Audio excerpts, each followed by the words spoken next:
Welcome to media news. Nepal बड़ी उथल-पुथल से जूझ रहा है। बुधवार 10 सितंबर 2025 को काठमांडू की सड़कों पर एक नाजुक शांति छाई हुई है, लेकिन ये शांति धोखेबाज है। हवा में जलते हुए भवनों का धुआं और 2 दिनों की भयानक हिंसा की यादें घुली हुई हैं, जिसने इस हिमालयी देश को हिलाकर रख दिया है।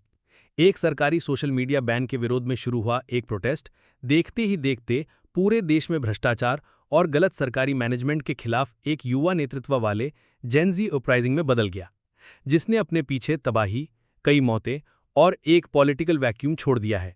ये मौजूदा क्राइसिस सोमवार को अपने चरम पर पहुंचा, जब युवाओं से भरे एक प्रोटेस्ट को पुलिस और सुरक्षा बलों ने हिंसक तरीके से रोका। इस दुखद कार्रवाई में कम से कम 19 लोग, जिनमें ज्यादातर युवा थे, मारे गए, जबकि सैकड़ों घायल हुए।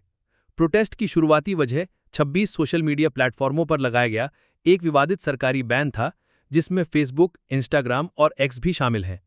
सरकार ने कहा कि ये कंपनियां लोकल रजिस्ट्रेशन के नियमों का पालन नहीं कर रही थी। हालांकि कई युवा नेपालियों के लिए ये आखिरी वजह थी। इसने उन नेताओं के प्रति लंबे समय से चल रहे गुस्से को भड़का दिया, जिन्हें भ्रष्ट और सिर्फ अपने बारे में सोचने वाला माना जाता है। नेपो किड नामक एक वायरल सोशल मीडिया कैंपेन ने इस फीलिंग को और बढ़ा दिया, जिसने देश की उच्च युवा बेरोजगारी दर के उलट नेताओं के बच्चों की शानदार लाइफस्टाइल को उजागर किया।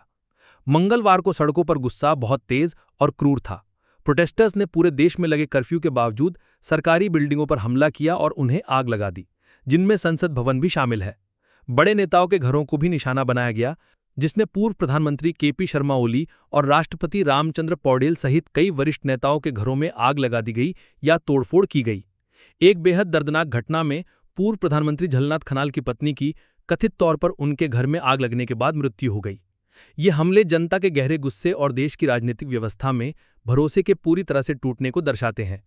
एक और चौंकाने वाली घटना में कुछ प्रदर्शनकारियों ने नखू सेंट्रल जेल में भी आग लगा दी, जिससे राष्ट्रीय स्वतंत्र पार्टी आरएसपी के प्रमुख रवि लामिछाने को रिहा कर दिया गया। बढ़ती हिंसा के बीच प्रधानमंत्री ओली ने, जो अपना चौथा कार्यकाल पूरा कर रहे थे, मंगलवार को इस्तीफा दे दिया। हालांकि उनके जाने से भी अशांति कम नहीं हुई है। इसके बजाय इसने एक राजनीतिक शून्य छोड़ दिया है, जिससे एक ऐसे देश के लिए बहुत अनिश्चितता का दौर शुरू हो गया है, जो अभी 2 दशक से भी कम समय से एक संघीय लोकतांत्रिक गणराज्य रहा है। 275 सदस्यीय हाउस ऑफ रिप्रेजेंटेटिव्स अब एक अनिश्चित स्थिति में है, जिसमें नई सरकार बनाने का कोई स्पष्ट रास्ता नहीं है। विपक्षी नेपाली कांग्रेस और माओवादी केंद्र गठबंधन बनाने के लिए सबसे संभावित दावेदार हैं, लेकिन उनके बीच के आपसी मतभेद और राष्ट्रीय स्वतंत्र पार्टी आरएसपी और स्वतंत्र नेताओं जैसे नए पॉलिटिकल प्लेयर्स के आने से राजनीतिक माहौल और भी जटिल हो गया है। इस संकट के दौरान एक शख्सियत जो बहुत फेमस हुई है, वह है काठमांडू के स्वतंत्र मेयर बलेंद्र शाह, जो एक पूर्व रैपर से राजनेता बने हैं। कई लोगों के लिए शाह पुरानी वंशावद राजनीति से युवाओं के बदलाव का प्रतीक बन गए हैं। उनकी लोकप्रियता इतनी ज्यादा है कि उन्हें एक संभावित किंग मेकर के रूप में देखा जा रहा है, अगर वे खुद प्रधानमंत्री पद के उम्मीदवार नहीं बनते हैं तो। हालांकि पॉलिटिकल एनालिस्ट्स तुरंत चेतावनी देते हैं कि एक शहर को चलाना एक बहुत ही अलग काम है, खासकर जब देश एक गहरे संकट से गुजर रहा हो। आज बुधवार को नेपाल आर्मी को व्यवस्था बहाल करने के लिए पूरे राजधानी में तैनात किया गया है। आर्मी के जवान सड़कों पर गश्त कर रहे हैं और निषेधाज्ञा के साथ साथ शाम 5 बजे से सुबह 6 बजे तक का देशव्यापी कर्फ्यू भी लगा दिया गया है। आर्मी लाउडस्पीकर का उपयोग करके नागरिकों से शांति बनाए रखने और तोड़फोड़ से बचने का आग्रह कर रही है।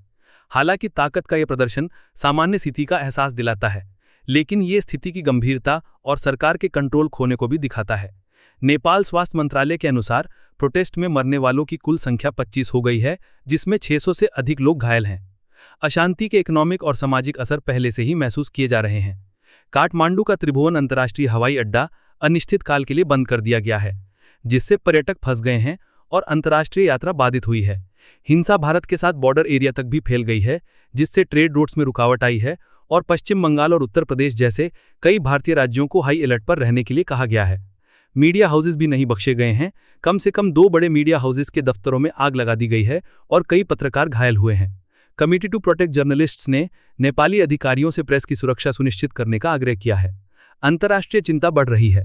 भारत और चीन दोनों ने अपने नागरिकों के लिए एडवाइजरी जारी की है और स्थिरता लाने का आग्रह किया है।